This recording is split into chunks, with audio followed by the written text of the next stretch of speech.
bikin obrolan pajak asik dan nyenengin. Selamat siang kawan pajak. Semoga kabarnya baik hari ini.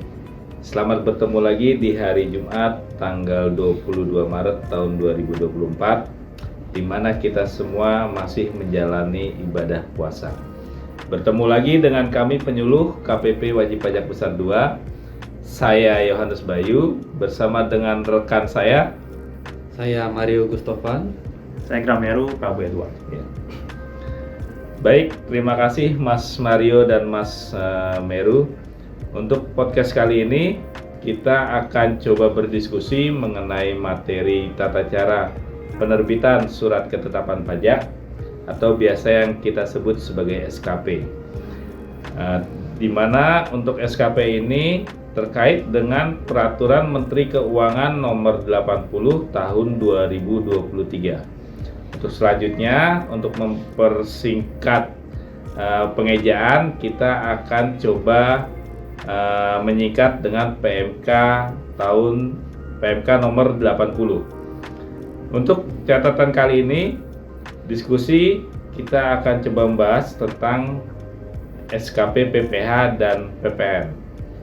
Jadi untuk materi PBB, bea materai, pajak penjualan, dan pajak karbon mungkin kita akan lewati terlebih dahulu kawan pajak.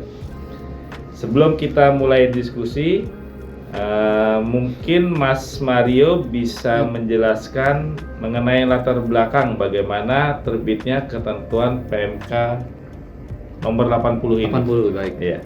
Baik, terima kasih Mas Bayu. Halo kawan pajak sekalian. Jadi PMK 80 ini merupakan salah satu amanat dari PP nomor 50 tahun 2022, yaitu pasal 26 dan pasal 27.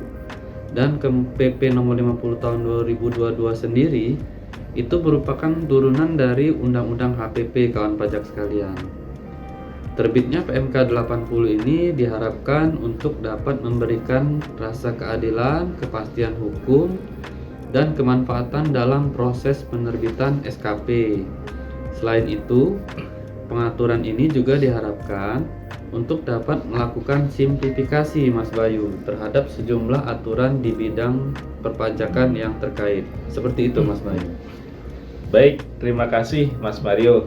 Jadi setelah dijelaskan oleh Mas Mario, kita bisa mengetahui seperti apa sih latar belakang terbitnya PMK 80. Ternyata ini diharapkan ini untuk simplifikasi ya Mas Mario ya. Betul Mas Bayu. Khususnya karena terkait dengan adanya undang-undang HPP. Ya. Terus untuk selanjutnya mungkin Mas Meru bisa menjelaskan untuk jenis SKP itu sebenarnya apa saja sih Mas Meru? Ya, jadi kawan pajak, secara umum kita sudah tahu ada beberapa jenis SKP ya. Nah, yang pertama itu yang sering kita dengar ada SKPKB, yaitu Surat Ketetapan Pajak Kurang Bayar. Setelahnya ada SKP KBT, Surat Ketetapan Pajak Kurang Bayar Tambahan. Jadi ada T-nya ya, tambahan. Setelahnya ada SKPN atau Surat Ketetapan Pajak Nihil. Dan terakhir ada SKPLB atau Surat Ketetapan Pajak Lebih Bayar.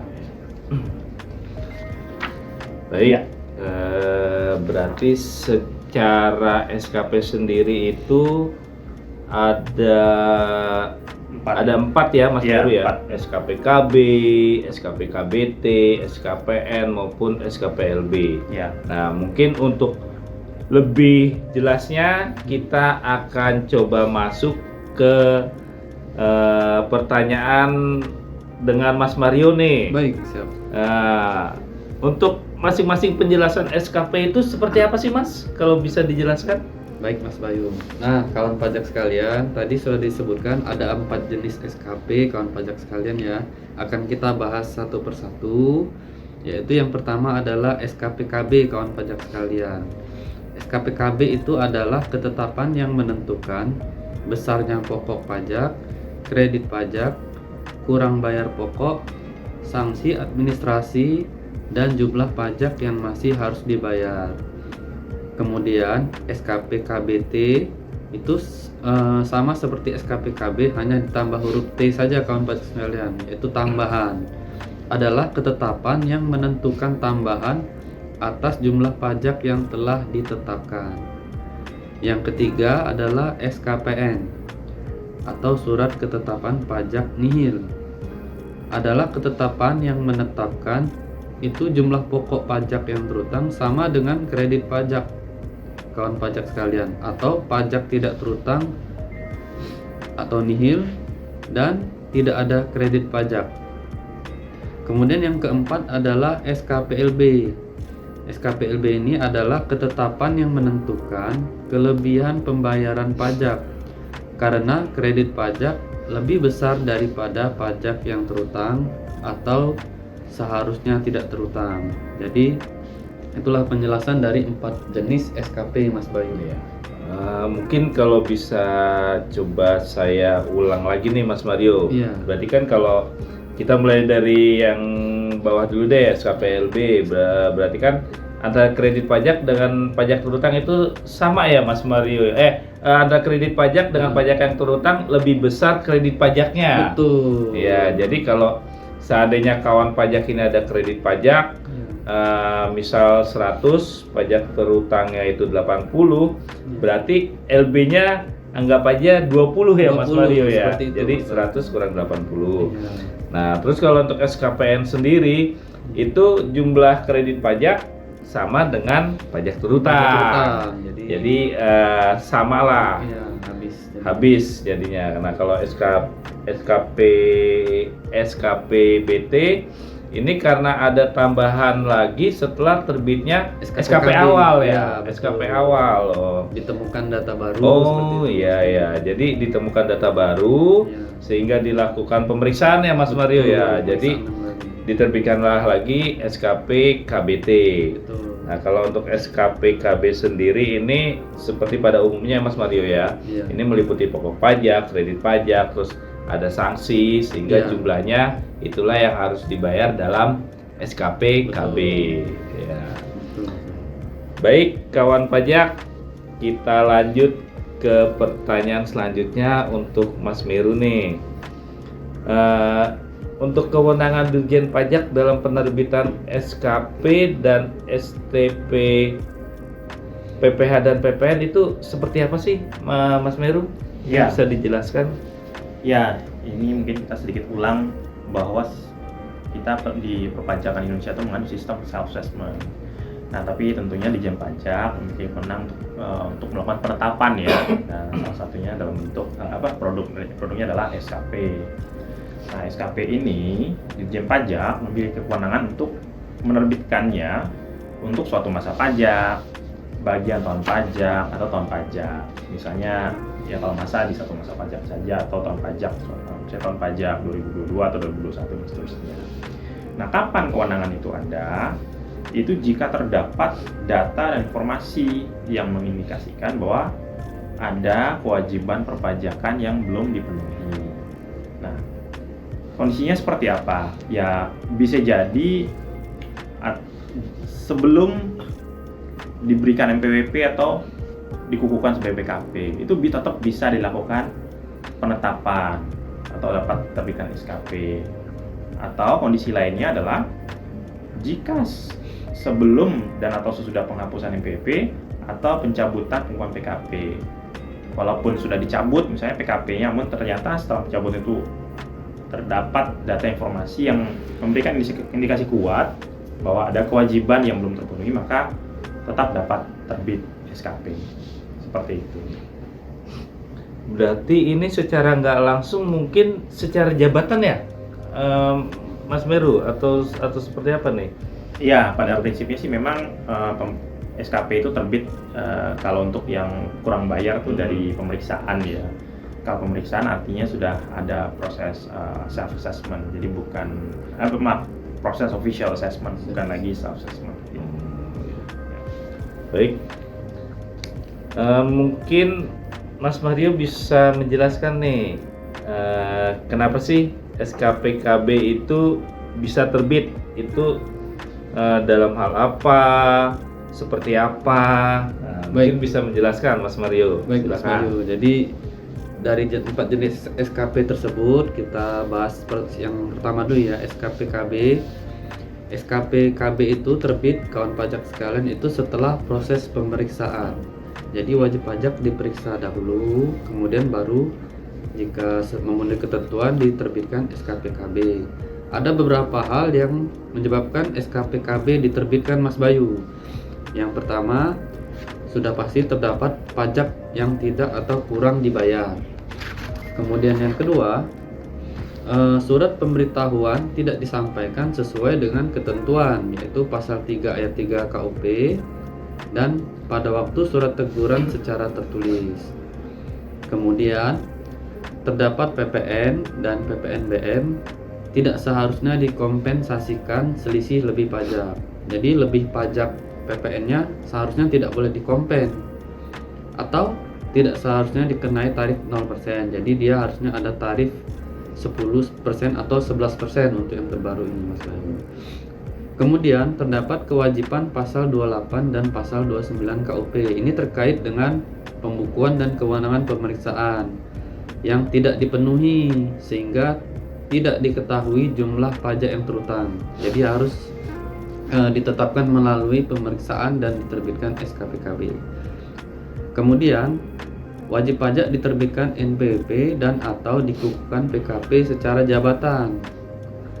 Dan yang terakhir yaitu PKP tidak melakukan penyerahan BKP dan atau JKP dan atau ekspor BKP dan atau JKP dan telah diberi pengembalian pajak masukan atau telah mengkreditkan pajak masukan terkait pasal 9 ayat 6E Undang-Undang PPN. Jadi ini PKP ini udah menerima pengembalian pajak masukan atau telah mengkreditkan pajak masukan, tapi dia tidak melakukan penyerahan BKP atau JKP Mas Bayu. Jadi dia diterbitkan SKPKB melalui pemeriksaan. Ya. Seperti itu untuk SKPKB Mas Bayu. Ya. Baik, terima kasih Mas Mario sudah menjelaskan seperti apa sih SKPKB itu terbit setelah pemeriksaan. Nah ini tadi ada beberapa kriteria. Yang pertama tidak menyampaikan SPT, terus ada PPN yang seharusnya dikompensasi selisihnya, atau tidak seharusnya dikenakan tarif 0% tapi dikompen oleh wajib pajak. Terus kondisi selanjutnya tuh terkait dengan pasal 28-29 terkait dengan pembukuan dan kewenangan. Ini dalam hal apabila WP tidak memberikan dokumennya kali ya Mas ya. Seperti itu ya. Kayak pemeriksa. Ya baik. Nah terus selanjutnya WP diterbitkan PWP untuk dikukuhkan secara PKP secara jabatan. Terus yang terakhir adalah WP melakukan penyerahan. WP tidak melakukan penyerahan tetapi mengkreditkan PM. Ini terkait dengan pasal 9 ayat 6 huruf E Undang-Undang PPN. Nah, untuk selanjutnya seperti yang pernah kita bahas sebelumnya, ini terkait dengan SKP KBT. Nah ini dalam kondisi dan hal seperti apa sih Mas Meru ini bisa terbit SKP KBT? Pada prinsipnya SKP KBT ini kan terbit setelah pemeriksaan juga mirip dengan SKP KB, namun karena sebelumnya SKP KB itu sudah diperiksa, nah SKP KBT ini pemeriksaannya artinya diulang, makanya ini setelah pemeriksaan ulang. Nah apa yang bisa menyebabkan pemeriksaan ulang? Tentunya jika ada data baru atau data yang semula belum terungkap, dan atau ini inisiatif dari wajib pajak, ada keterangan tertulis dari wajib pajaknya dari kehendak dia sendiri, tentunya dengan syarat Dirjen Pajak belum mulai melakukan pemeriksaan. Pemeriksaannya pemeriksaan apa? Pemeriksaan dalam rangka penerbitan SKP KBT. Jadi pemeriksaannya pemeriksaan ulang ya di sini. Nah, ketiga hal tersebut tentunya dapat mengakibatkan penambahan jumlah pajak yang terutang. Jika hal ini terpenuhi, maka dapat terbit SKP KBT Mas Bayu. Baik, terima kasih Mas Meru, penjelasan lebih jelas lagi terkait dengan SKP KBT. Nah, Mungkin selanjutnya setelah SKP KBT, untuk SKP yang lain itu SKPN tuh Mas Mario. Ya, betul, Nah, SKPN. itu seperti apa sih Ya. SKPN? Bisa dijelaskan Mas Mario? Baik, seperti yang sudah kita jelaskan sebelumnya kawan pajak sekalian, SKPN ini yaitu kondisi di mana pajak terutang itu sama dengan kredit pajak, jadi nihil. SKPN ini terbit setelah pemeriksaan, sama seperti SKPKB dan SKPKBT. Namun dalam hal yang pertama, kredit pajak atau pajak yang dibayar itu sama dengan pajak yang terutang, seperti penjelasan kita sebelumnya kawan pajak sekalian. Atau pajak tidak terutang dan tidak ada kredit pajak atau tidak ada pembayaran pajak. Jadi pajaknya sudah tidak terutang dan wajib pajak juga tidak memiliki kredit pajak atau wajib pajak tidak melakukan pembayaran pajak. Semuanya hasilnya nihil. Kurang lebih seperti itu Mas Bayu. Lebih simpel kalau untuk SKPN ini. Ya. Baik, mungkin SKPN ini kalau boleh diringkas, intinya itu kredit pajak sama dengan pajak yang terutang. Betul. Seperti itu aja kayak Mas Secara Mario ya. simpelnya seperti itu. Untuk simpelnya lah. Iya. Baik, terima kasih Mas Mario. Nah, ini untuk yang SKP terakhir, mungkin Mas Meru bisa menjelaskan terkait dengan SKP LB. Ya, surat ketetapan pajak lebih bayar nih sedikit berbeda ya dengan SKPKB, SKPKBT, dan SKPN yang tadi. Karena apa? Karena SKPLB lebih bayar ini dapat terbit melalui satu penelitian atau kedua pemeriksaan. Jadi tidak hanya eksklusif di pemeriksaan. Nah, kalau penelitian itu terkait apa? Itu kita ingat ada pasal 17 ayat 2 KUP ya. Ini terkait dengan pembelian pajak, pengalihan kelebihan pajak yang tidak terutang ya. Ini ada ketentuan pelaksanaan dulu di PMK 187 tahun 2015 ya. Ya, jika ada terdapat pembayaran pajak yang tidak terutang berdasarkan penelitian, nah itu bisa terbit SKPLB. Nah, kalau dalam pemeriksaan bagaimana? Kalau pemeriksaan itu jika ada tentunya SPT yang kredit pajak atau pajak yang sudah dibayar itu ternyata lebih besar dari pajak terutang. Ini tentunya pasal 17 ayat 1. Lalu ada permohonan pengembalian kelebihan pembayaran pajak terkait pasal 17B Undang-Undang KUP, dan ternyata kredit pajak atau pajak yang sudah bayar itu ternyata lebih besar dari pajak terutang. Jadi Mas Bay, jadi untuk SKPLB sederhananya memang dia bisa terbit dari penelitian pemeriksaan. Baik, terima kasih Mas Meru untuk penjelasan atas SKP yang terakhir yaitu SKPLB. Nah, mungkin ini ada hal-hal lain yang perlu diperhatikan terkait dengan penerbitan SKP, baik itu PPH maupun PPNBM. Nah, itu poin-poin apa sih Mas Mario terkait dengan penerbitan SKP? Baik, terima kasih Mas Bayu. Kawan pajak sekalian, selain hal-hal yang sudah kita jelaskan di atas, baik dari saya maupun dari Mas Meru, ada beberapa hal kawan pajak sekalian yang perlu diperhatikan terkait penerbitan SKP PPH dan atau PPN atau PPNBM.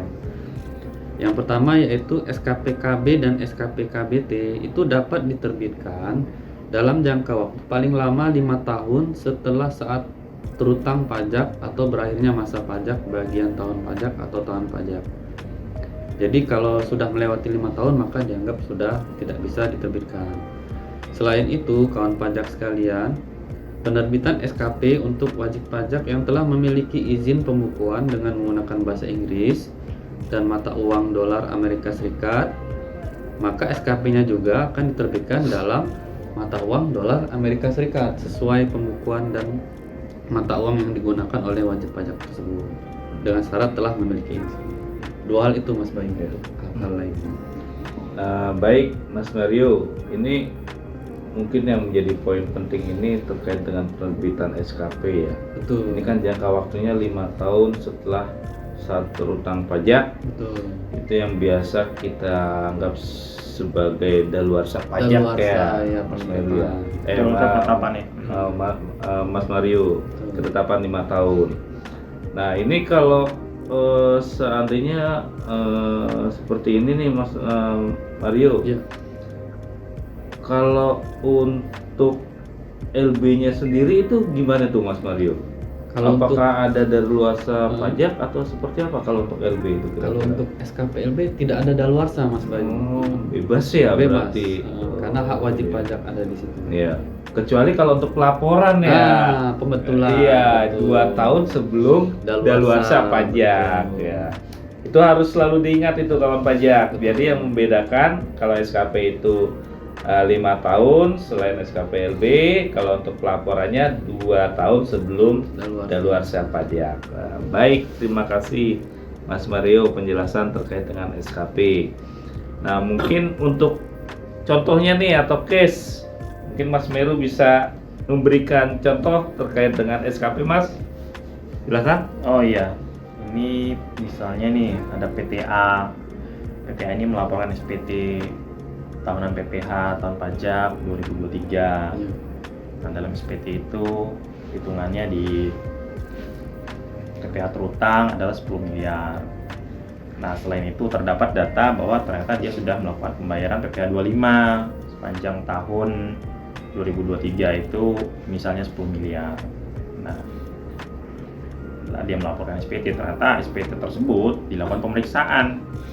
Nah, setelah diperiksa, PPH terutang pemeriksa satuan pajak 2023 ternyata adalah 12 miliar. Nah, dalam hal ini ya, dapat kita simpulkan pertama adalah PPH terutang pemeriksaan 12 miliar. Jumlah kredit pajak yaitu kita anggap di sini ya, dia hanya melakukan pembayaran PPH 25, jadi ada setoran 25 sejumlah 10 miliar. Nah, dengan demikian terdapat kekurangan pokok pajak nih sebanyak 2 miliar, yaitu 12 miliar PPH terutang dikurangi dengan penyetoran PPH pasal 25 tadi, pembayaran pasal 25 10 miliar, jadi dapat 2 miliar selisihnya. Nah, dengan demikian ada ya pajak yang kurang dibayar. Dengan demikian PPA diterbitkan SKPKB dengan pokoknya itu 2 miliar, nanti ditambah dengan sanksi administrasinya. Itulah menjadi nanti jumlah pajak yang masih harus dibayar dalam SKPKB. Iya. Gitu Mas Bayu. Baik, terima kasih Mas Meru telah memberikan suatu penjelasan terkait dengan contoh bagaimana penerbitan untuk SKPKB khususnya untuk PPH pasal 25. Nah, baik, mungkin Mas Mario bisa memberi contoh satu lagi Mas, kan yang tadi terkait dengan SKP PPH, sekarang SKP PPN nih. Baik. Kira-kira seperti apa? Baik. Sebagai contoh misalnya Mas Bayu ada PTB yang telah melaporkan diri untuk diberikan NPWP pada tanggal 1 Januari 2023. Namun berdasarkan data dan informasi terdapat indikasi kuat bahwa PTB tersebut yang berdiri sejak tahun 2010 ternyata telah memiliki kegiatan ekspor mineral senilai 100 miliar pada masa pajak Januari 2022, yaitu sebelum dia memiliki NPWP. Nilai ekspor tersebut bahkan cenderung meningkat di sejumlah masa-masa pajak lainnya pada tahun-tahun pajak 2022. Jadi, meskipun PTB tersebut kawan pajak sekalian baru memiliki NPWP pada tanggal 1 Januari 2023, namun jika ternyata PTB telah melakukan ekspor sejak tahun pajak 2022, maka Dirjen Pajak dapat menerbitkan SKP atas tahun pajak 2022 tersebut, kawan pajak sekalian. Jika misalnya berdasarkan pemeriksaan diketahui terdapat pajak yang tidak atau kurang dibayar, maka PTB akan diterbitkan SKPKB. Kurang lebih seperti itu Mas Bayu contohnya. Jadi bisa PPH, bisa PPN, dari sini kelihatan tergantung jenis pajaknya. Jika terdapat kurang bayar atas ekspor mineral senilai 100 miliar tersebut, maka diterbitkan SKPKB meskipun dia waktu itu belum memiliki NPWP. Oh, seperti itu ya. Ini berarti secara tidak langsung ini bisa ditarik ke belakang ya Mas Mario ya. Betul. Iya. Berarti ditarik ke belakang untuk melihat berapa besar sih omsetnya. Nah, apakah dia sudah memenuhi suatu kewajiban untuk melakukan pembayaran pajaknya? Betul. Seperti itu ya. Nah, kalau belum berarti bisa langsung dilakukan pemeriksaan. Ya, melalui pemeriksaan. Ya. Baik, terima kasih Mas Mario atas penjelasannya. Nah, mungkin secara garis besar akan coba saya rangkum kawan pajak terkait dengan SKP khususnya PMK 80 tahun 2023. Nah, jadi secara keseluruhan untuk PMK 80 tahun 2023 ini untuk SKP-nya ini ada beberapa bagian. Yang pertama adalah SKPN, SKPKB, SKPKBT maupun SKPLB. Nah, sedangkan untuk jangka waktu penerbitan SKP sendiri itu adalah 5 tahun setelah saat terutangnya pajak atau berakhirnya masa pajak, bagian tahun pajak atau tahun pajak. Itu untuk daluarsa penerbitan SKP. Nah, terlebih lagi khususnya untuk SKPLB. Untuk SKPLB untuk proses penerbitannya itu selain dari pemeriksaan itu melalui penelitian. Nah, ini bisa dilihat di pasal 17 ayat 2 Undang-Undang KUP terkait dengan PMK 187 tahun 2015. Nah, lalu untuk yang selanjutnya lagi ini untuk SKPKBT. Nah, Dirjen Pajak itu dapat menerbitkan SKPKBT apabila Dirjen Pajak menemukan data yang baru, data yang semula belum terungkap, maupun keterangan tertulis dari wajib pajak itu sendiri. Dengan syarat Dirjen Pajak belum melakukan pemeriksaan dalam rangka penerbitan SKPKBT. Nah, baik kawan pajak, mungkin untuk podcast siang hari ini terkait dengan PMK 80 tahun 2023 telah disampaikan oleh tim penyuluh KPP Wajib Pajak Besar 2 dengan narasumber Mas Mario dan Mas Meru. Terima kasih Mas Mario dan Mas Meru atas podcast pada siang hari ini.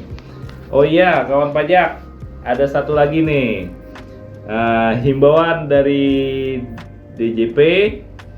Kami menghimbau agar kawan pajak dapat berhati-hati dengan modus penipuan yang mengatasnamakan DJP. DJP tidak pernah mengirimkan file berekstensi APK, serta DJP selalu menggunakan alamat email resmi untuk berkomunikasi dengan wajib pajak. Jika kawan pajak masih ragu-ragu, silakan kawan pajak dapat mengkonfirmasi ke KPP terkait. Masyarakat juga dapat melaporkan penipuan kepada saluran pengaduan resmi DJP, misalnya ke pengaduan@pajak.go.id. Kita cukupkan pertemuan kali ini. Semoga diskusi dapat bermanfaat untuk kita semua. Pajak kuat, Indonesia maju. Terima kasih kawan pajak. Selamat siang.